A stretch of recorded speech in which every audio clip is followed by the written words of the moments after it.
começaríamos com a apresentação das conclusões dos painéis e, portanto, o encerramento da conferência. Portanto, já vejo aqui algumas pessoas.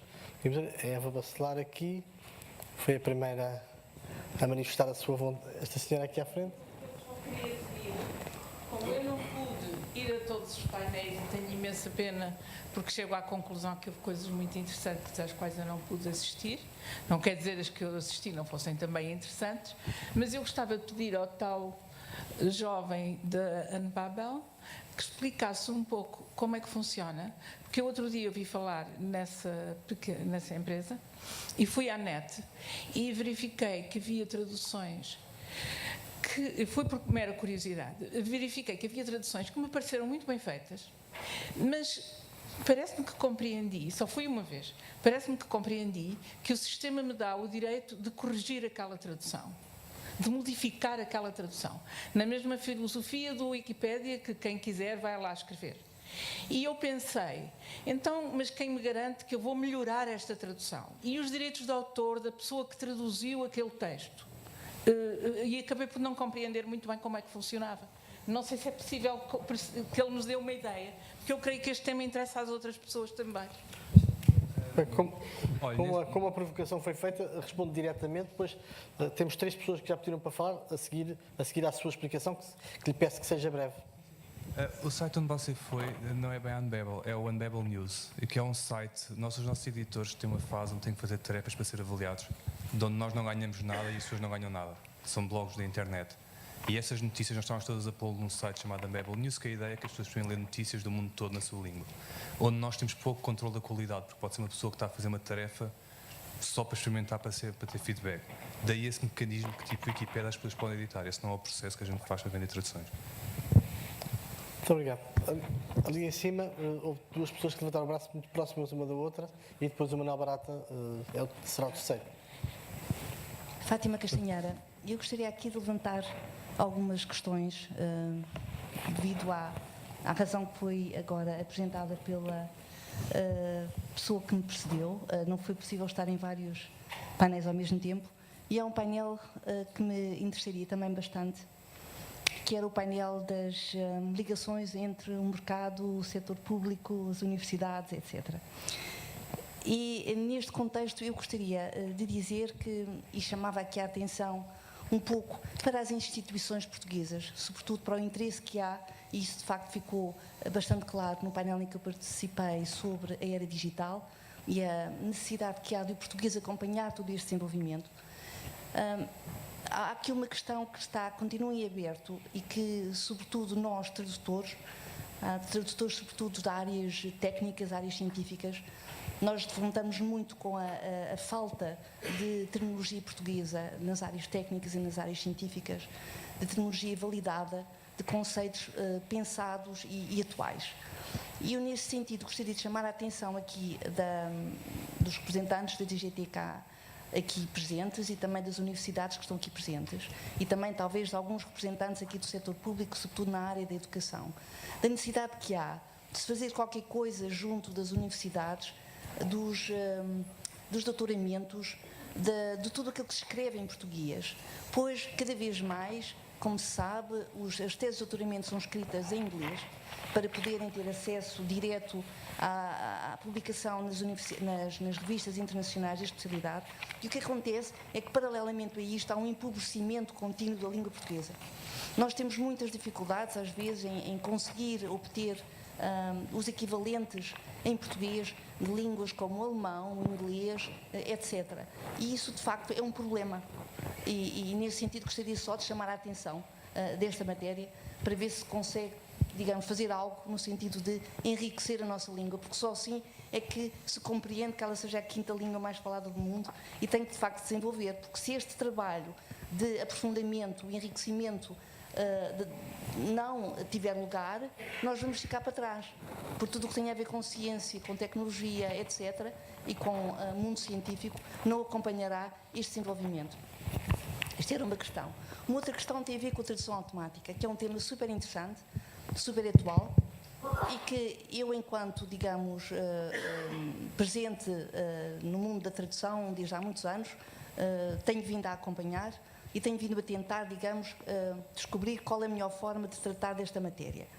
E neste sentido gostaria aqui de chamar a atenção dos tradutores em geral, da comunidade de tradução, que não deve olhar para este, digamos, desenvolvimento como mais uma ameaça à atividade da tradução, mas antes pelo contrário, deve-se debruçar sobre ele, sobre esta nova atividade e tentar retirar partido e aproveitar-se, digamos, dos meios que nós vamos ter à nossa disposição, tal como aqui há uns anos atrás o fizemos, primeiro com os programas que existiam a tradução, depois mais tarde com as memórias, etc, etc.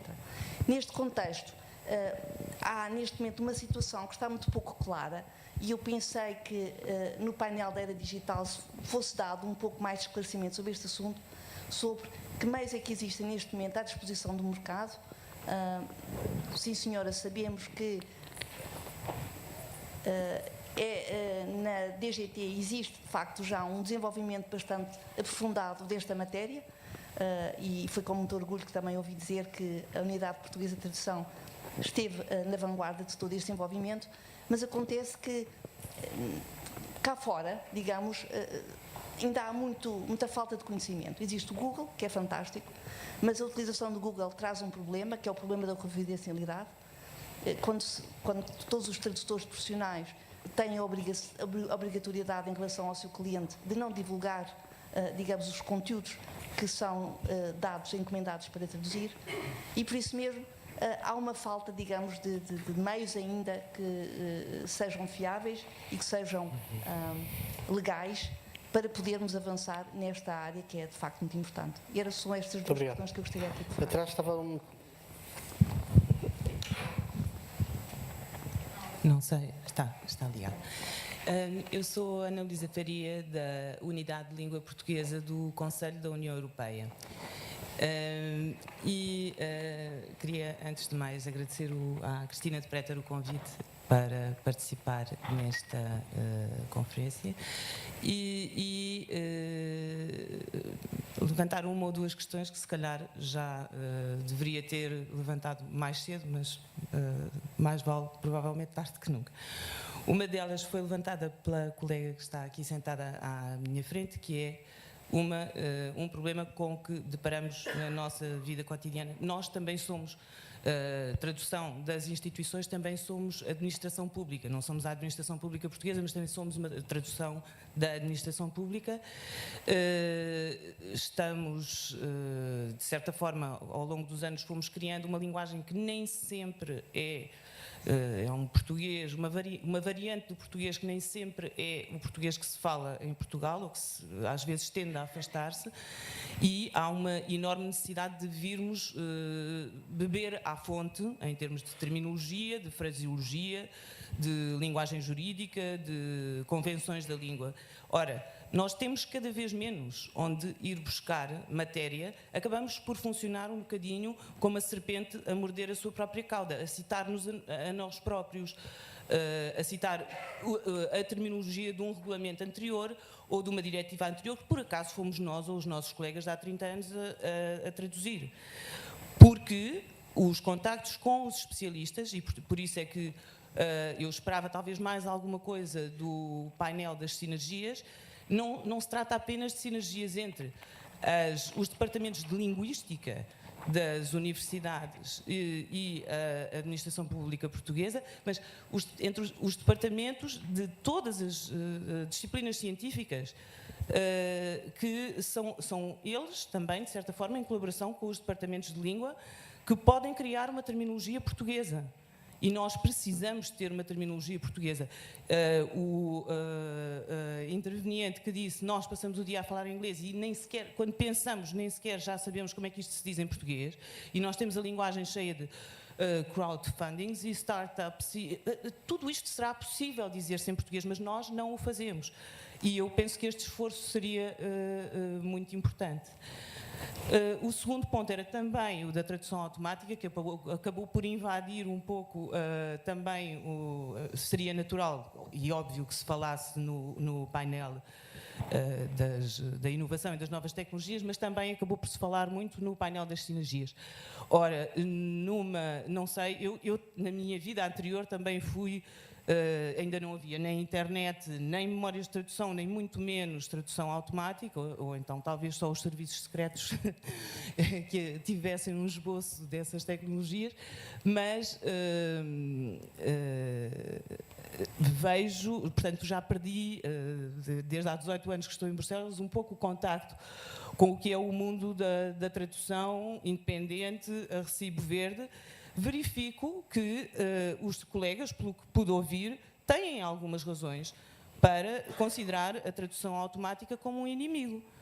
Porque os empregadores, visivelmente, estão a usar o facto de existir a possibilidade de ter em segundos uma tradução automática para desvalorizar o trabalho. Eu tenho experiência com tradução automática. Umas vezes é excelente o resultado, outras vezes é menos bom. Não exige uma revisão, portanto, o trabalho passa a ser outro. Não se traduz um texto de raiz, tem-se um texto que é preciso reformular e às vezes reformular radicalmente. Não é menos trabalho, mas acabo de verificar que é muito mais mal pago.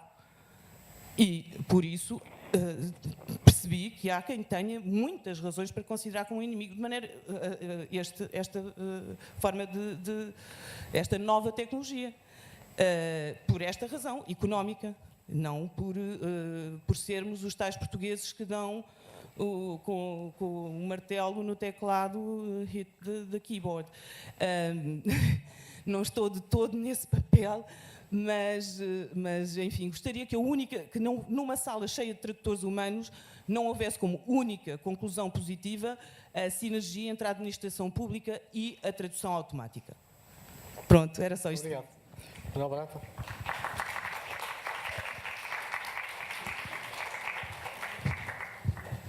Manuel de Oliveira Barata, funcionário aposentado da DGT.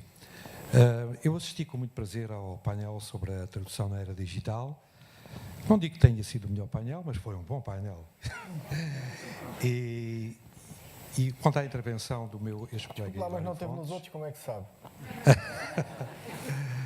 quanto à intervenção do meu ex-colega Hilário Fontes, devo dizer que, com a modéstia que o caracteriza, ele não terá talvez precisado que o salto para a tradução automática estatística foi de facto um trabalho insano, um trabalho abnegado da parte dele e de dois outros colegas, mas, isso é preciso dizer, que foi um trabalho feito com regras científicas, portanto não foi um trabalho empírico, não foi um trabalho de amador, foi feito segundo as chamadas rules of art. E, portanto, o resultado disso, de facto, como esclareceu o Sr. António Branco, foi que o departamento se tornou o departamento mais desenvolvido do ponto de vista tecnológico, mas também, obviamente, uma coisa vai com a outra, um dos mais produtivos. Na qualidade de vosso humilde servidor, ao qual estou presentemente relegado, eu queria transformar a oferta que fez o Hilário Fontes à administração portuguesa num repto e dizer que, de facto, ali está, de mão beijada, de bandeja, e que cabe, a meu ver, a todos os colegas presentes, tradutores na administração pública portuguesa, seja qual for o cargo que exercem, de agarrar nesta oferta de ambas as mãos e propalar, dar a conhecer a quem direito nos diversos serviços da administração pública, que está ali à disposição e que, de facto, seria pena não utilizar, porque seria uma oportunidade perdida. Eu só quero dizer isto. Obrigado. Bom, correndo o risco de ser um bocadinho limitador do número de intervenções, eu penso que há, enfim, elas foram cobertas um conjunto de questões.